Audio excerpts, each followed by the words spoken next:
outdated, which is why I think some of the things like the Lead India are now sort of fading from public memory, which is a good thing. So again, thank you for inviting me here. I know this is a finance conference, and I'll be talking about, I think, what's bothering groups like ours, Professor, and I see a few more people in the group, which is we're talking so much about the electrification of vehicles across the spectrum, that where does it sort of leave that other big goal that we had tried to accomplish so many years ago. And so I'll just spend 10 minutes talking about that. Just as a quick, Ramya already gave us a whole, barrage of numbers, so I don't want to add to that. But this is a chart that Parisa doesn't do any research. We're mainly in the policy advocacy space, but we are happy to sort of borrow research that is done by others. But this is interesting. I thought this is by the ICCT, which is a sort of an international NGO that works on various issues related to vehicle technology. And basically what it's showing you is a comparison between internal combustion engine and battery for 2021 and 2030 for Europe, the United States, China, and India. And what struck me as interesting is that for India, and this is sort of based a little bit more on real usage, real scenarios, not just technical data from the vehicles themselves. And basically it tells you two things. I think it tells you that there's a huge difference between the life cycle emission, GHG emission, between internal combustion engines and battery vehicles. If you're in Europe, United States, hugely, but for China it's a lot less, and for India that decreases even a lot more. The other thing that I see here is that the difference between 2021 and 2030 isn't quite as stark as one sees in the US and in Europe.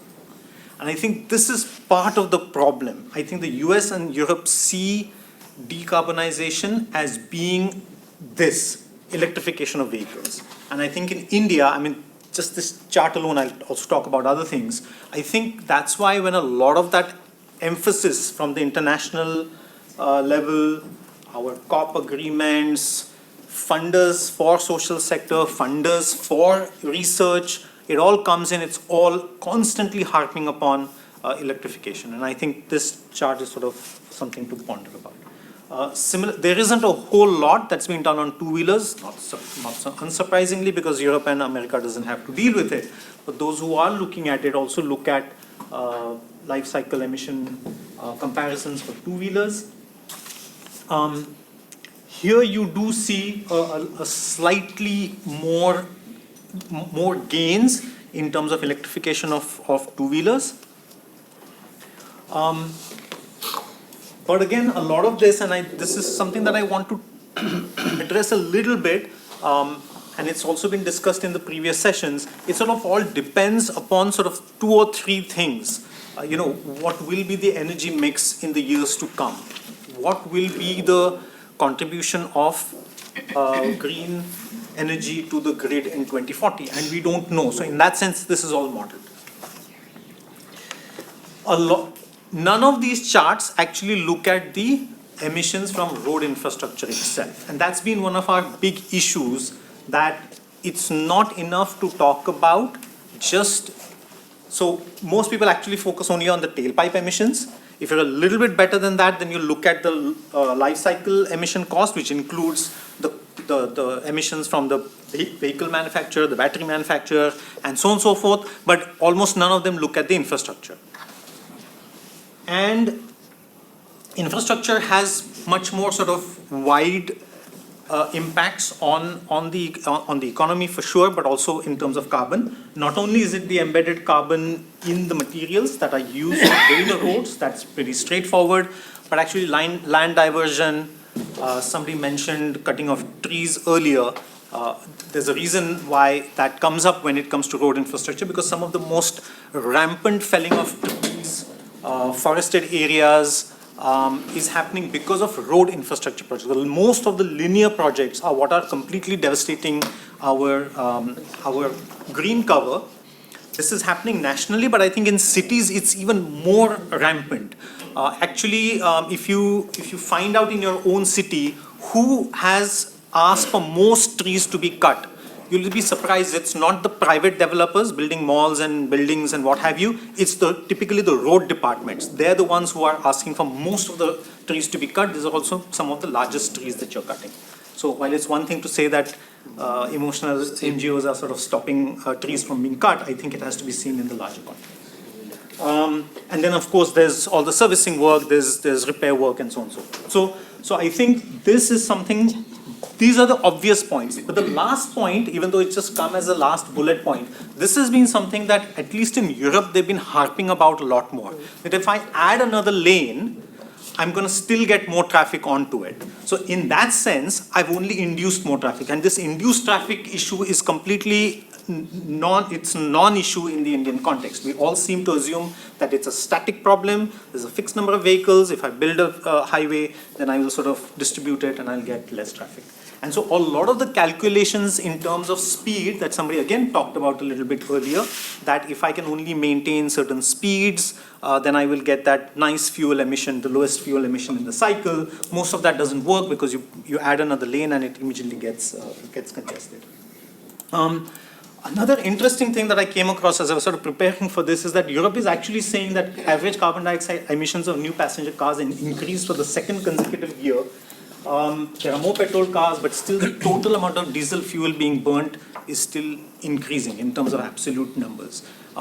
Again, Europe puts this out. There was also another person who was dead against the idea of electrification of cars as a way to reduce even air pollution, which I didn't know, because a lot of the pollution, he mentions it in the UK context, but also in India, a lot of the pollution comes from resuspended dust. And so in that sense, whether you have an electric vehicle or a petrol vehicle, that component of the dust resuspension is not going to be affected by it. I still think that there are significant health differences between resuspended dust and combustion particles, but nonetheless, that's something to keep in mind.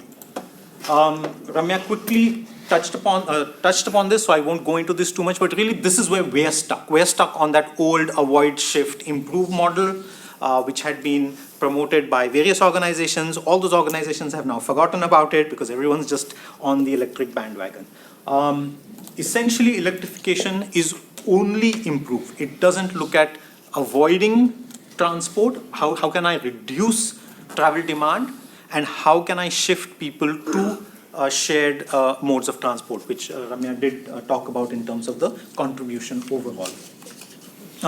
She also talked about this, that a lot of the NDCs are now focusing purely on the improve part of it, not even shift. It's all purely improve. It's all about fuel efficiency and it's about electrification. What electric vehicles do not address at all are issues of congestion, impacts of the road infrastructure, not only on the environment, but I think how it affects society, how it affects relocation of people, how it affects the economy. All of this is sort of driven by our road infrastructure. These are drivers of change within the urban areas. It also leads to a lot more urban sprawl. So you're actually enabling people to live further away the more road infrastructure you build, and therefore people travel longer distances. This is a phenomenon that has been seen in the United States quite a lot. And of course, road safety. And this is the classic chart that all sustainable mobility people like to look at. If you haven't seen it, I'm very glad to show it to you for the first time. This tells you the space required for 60 people if they're traveling in cars, if they're traveling in a bus, and if they're going on a bicycle. And so this is sort of the fundamental point of whether electrification of vehicles is really achieving our targets. And now I'm glad to see that this is the space required to transport 60 people in a car, in an electric car, and in an autonomous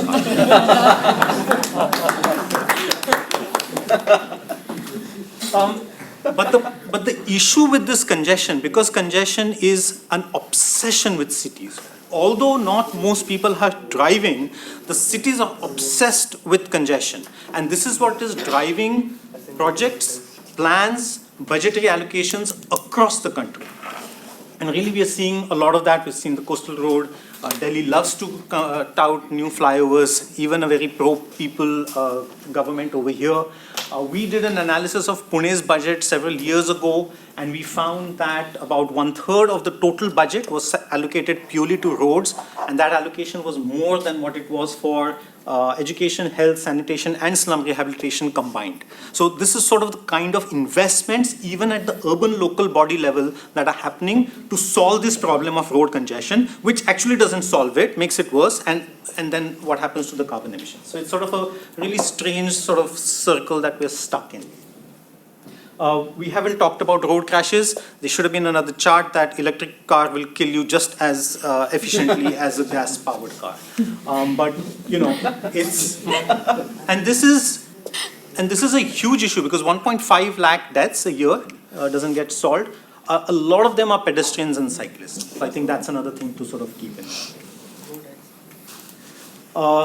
Pedestrians are really at the receiving end of this, and this is really important because when you're talking about the kinds of changes that Ramya talked about, our cities are inherently extremely unsafe to walk, and partly because there aren't investments being made in non-motorized transport. So not enough money allocated for footpaths, not enough effort put into their design, not enough put into traffic calming, and so on and so forth. And all these large road infrastructure projects, which will happen even if you electrify your fleet, are putting a lot of pressure on pedestrians and the inclusivity issues that Ramya mentioned about people with disabilities, senior citizens, and so on and so forth. Whether you have an electric car or a gas-powered car, you're going to need to park your car. And again, cities are obsessed with what to do with parking. How do I find parking? Where do I find parking? The space needed for parking.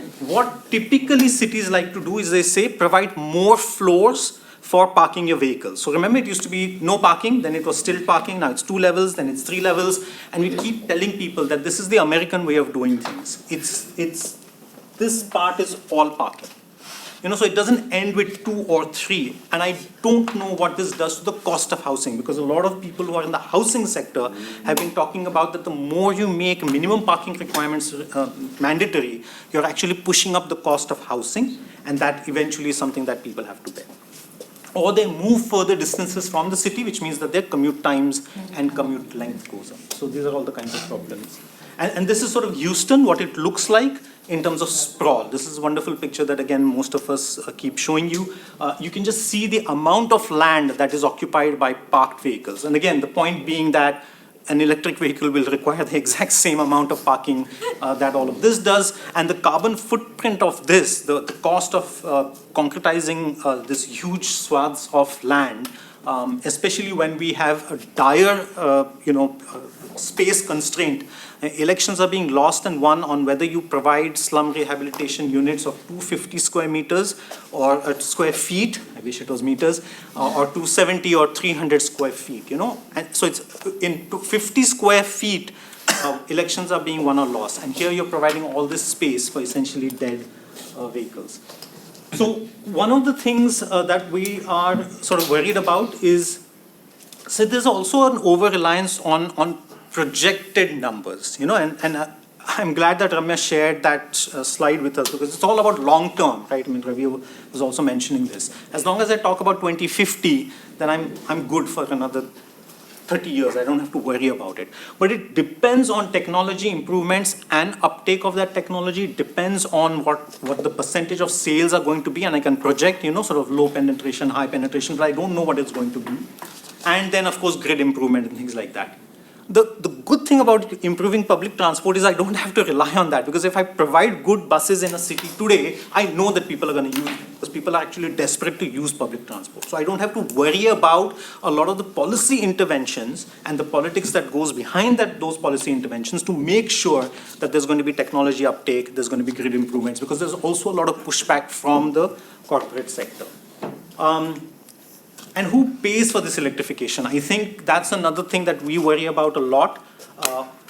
When subsidies started being announced for people who have 2-wheelers and 4-wheelers, we were really very upset about it, because I think we need to think about whom that subsidy is going to, as opposed to bus users, cycle users, etc. And what's the opportunity cost?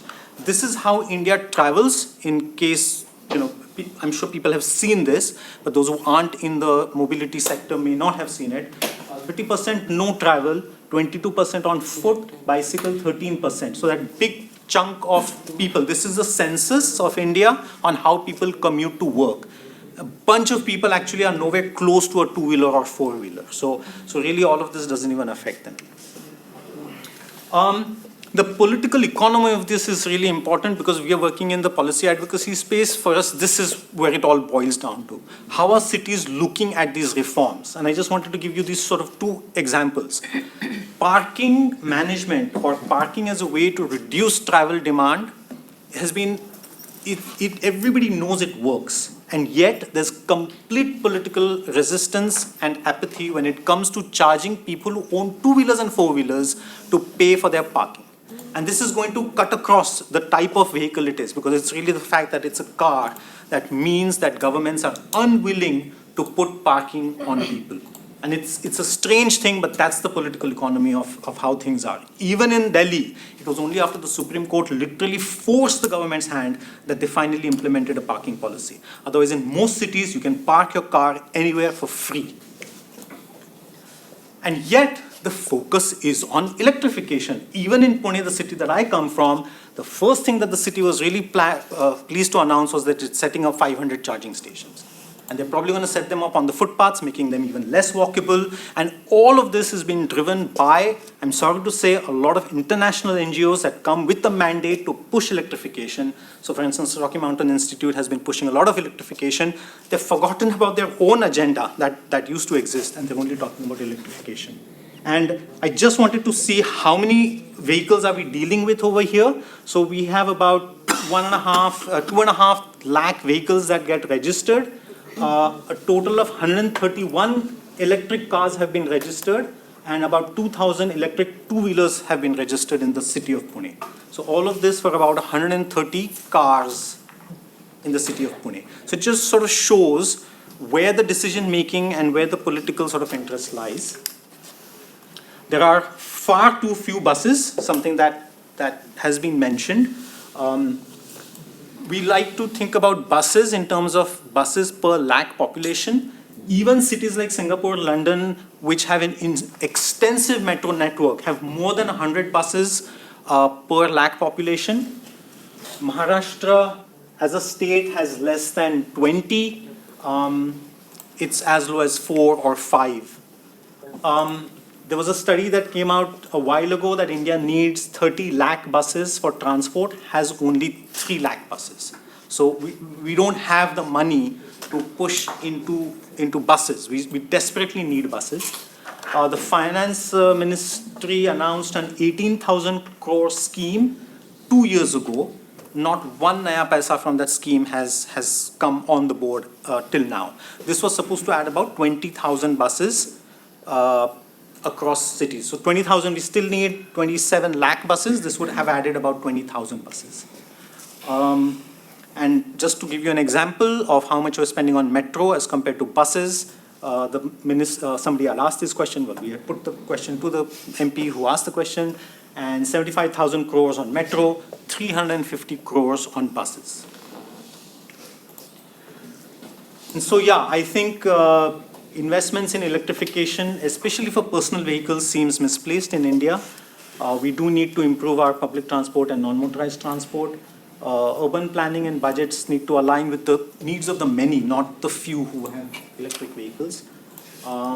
Sustainable mobility and low carbon mobility should not be disparate objectives. I mean, I think the point, what people want in cities is not low carbon mobility. What they need is reliable, affordable, convenient shared modes of public transport.